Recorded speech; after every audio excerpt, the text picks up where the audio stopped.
So hello guys, నేను మీ Shiva. So మన మామ యూట్యూబ్ ఛానల్కి వచ్చి జర్నీ ఎట్లా స్టార్ట్ చేసిండో అడుగుదాం. సో మామ, నువ్వు ఛానల్ ఎప్పుడు స్టార్ట్ చేసినావు, ఇంకా ఎందువలన స్టార్ట్ చేసినావు చెప్పవా?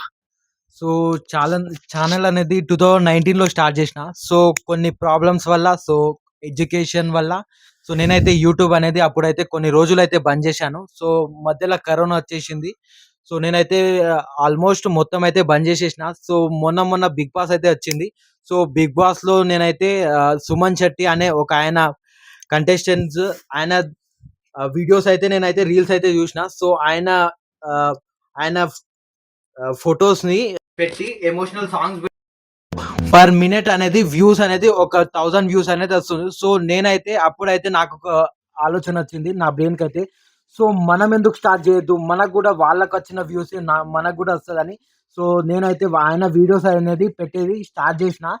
సో కొన్ని వీడియోస్ పెట్టిన. సో పర్ డేకి అయితే 25,000 వ్యూస్ అయితే వచ్చింది. సో ఒక రోజు అయితే నాకైతే 2 మిలియన్ వ్యూస్ వచ్చినాయి. సో నాకైతే 1K సబ్స్క్రైబర్స్ అనేది వచ్చారు.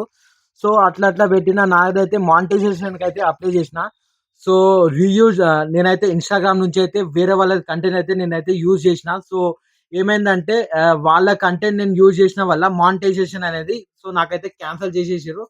సో నాకైతే ఫుల్ బాధ అయింది. సో నేను వేరే వాళ్ళ కంటెంట్ పెట్టినా అని నాకైతే మానిటైజేషన్ అనేది జరగలేదు. సో నేనేం చేసిన అంటే వేరే వాళ్ళ వీడియోస్ అనేది మొత్తం అయితే తీసేసిన. సో సుమన్ శెట్టి వీడియోస్ అనేది చేసిన తర్వాత నేను సో సొంతంగా నా కంటెంట్ అనేది నేనైతే స్టార్ట్ చేసిన. ఇప్పుడు కంటెంట్ నా సొంత కంటెంట్ అయితే ఒక 2K అయితే గెయిన్ చేశాను. ఇది నా జర్నీ. సో రీసెంట్లీగా నేనైతే ఒక ఫ్రెండ్షిప్ మూవీ అనేది మన రక్షిత్ యాక్టర్ గా ఉన్నాడు, నేనైతే ప్రొడ్యూసర్ అయితే ఒక మూవీ అనేది రిలీజ్ చేయబోతున్నాం త్వరలోనే.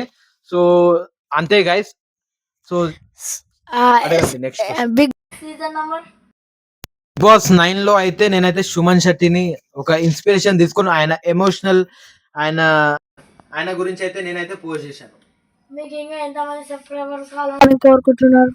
ఇంత అంత అనేది ఎంతో మందికి యూస్ అవ్వాలా, నా ఛానల్ వల్ల ఒక్కోళ్ళు మోటివేట్ అవ్వాలా. సో వాళ్ళు చెప్పే బట్టి నేనైతే వాళ్ళ కంటెంట్ ఒక మంచి కంటెంట్ ఇస్తా, వాళ్ళని మోటివేట్ చేస్తా. పీపుల్ కి ఏదైతే యూజ్ అవుతుందో ఆ కంటెంట్ అయితే